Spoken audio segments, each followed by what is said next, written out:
Hey everyone, and welcome back to the channel. Today, I want to share a story that I think many of us, especially the younger generation, can relate to. It's about a boy named Rohan, a 16-year-old who, like so many of us, was completely captivated by his online world. Rohan's nights were a familiar ritual: endless gaming videos, bags of chips, and the constant mesmerizing glow of his phone screen. His mother would often gently chide him, "Rohan, you need to sleep early. You look so tired every morning." But he'd just laugh it off. "I'm fine, Ma. Everyone stays up late these days." But the truth was, he wasn't fine. Not even close. At school, a fog of sleepiness clouded his mind. He'd struggle to stay awake in class. His homework was often forgotten, and even his greatest passion, football, started to feel like a chore. When his friends would ask him to play, his go-to answer became, "Maybe tomorrow." But as we all know, that tomorrow rarely arrives. The wake-up call, quite literally, came one morning. As Rohan was rushing to catch the school bus, a wave of dizziness washed over him. His vision blurred, the world spun, and his school bag slipped from his grasp, thudding onto the ground. His mother rushed to his side, her voice filled with panic. "Rohan, what's wrong?" He could only sit down, gasping for breath, and whisper, "I don't know, Ma. I just feel so weak." That evening, they visited the doctor. After a checkup, the doctor looked at Rohan with a kind but serious expression. "You're not sick, Rohan," he said gently.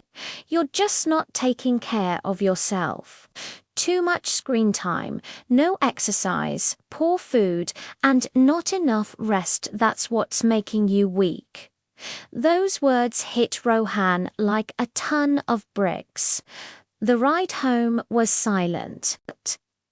Later, his father sat with him and said quietly, "Son, your health is your real wealth.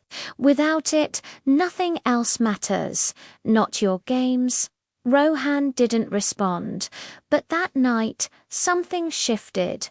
He looked at his tired, pale reflection in the mirror and finally saw what his parents had been seeing all along. He realized they were right. He knew he had to change, but big changes felt overwhelming. So he decided to start with just one small thing. He would wake up early the next morning and go for a short walk. The next day, his alarm blared at 6 a.m. for the first time in months. Instead of hitting snooze, he swung his legs out of bed. He stepped outside into a world he had forgotten existed. The air was cool and crisp. Birds were singing their morning songs. The sky was painted with soft pinks and oranges, and the streets were peaceful and empty. As he began to walk, he felt his body slowly waking up, truly waking up. At first, it was tough. His legs ached, and he got tired quickly, but he didn't give up. He showed up the next day and the day after that. Slowly, walking turned into jogging, and jogging turned into running. It became his new ritual, one that filled him with energy instead of draining it. The changes weren't just physical. His mother noticed a new light in his eyes. "You're glowing again, Beta," she said with a warm smile. His father, seeing him head out for his run, would clap him on the shoulder, a proud look on his face. "That's my boy. Inspired by this newfound energy, Rohan started making other changes. He began swapping junk food for fruits and wholesome meals. He made a new rule for himself: no phone after dinner. He started sleeping early, and the quality of his rest improved dramatically. The transformation was incredible. His focus in school sharpened. His grades, which had been slipping, started to climb back up. He had more energy than ever, and with that came a surge of confidence. He even rejoined the football team, rediscovering his love for the game. A few months later, during a crucial school match, Rohan was a different player. He ran faster, his stamina was unbeatable, and he played with a strength he hadn't felt in years. His team won, and as his friends lifted him on their shoulders, they cheered, "You're back, bro. You're really back." That night, sitting at the dinner table with his parents, a genuine smile spread across his face. "You know," he said, looking at them, "the doctor was right. I was the one hurting myself. But now I feel alive again." His father nodded, his eyes filled with warmth.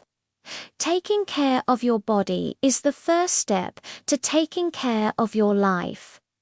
From that day forward, Rohan made his health his #1 priority. Even when life got busy with exams and friends, he never missed his morning runs or his family dinners. His phone was no longer the center of his universe. He had discovered that the real world, the one right outside his door, was far more beautiful and rewarding. Rohan's story is a powerful reminder for all of us. Your body is your home. It's the only one you've got. We have to take care of it.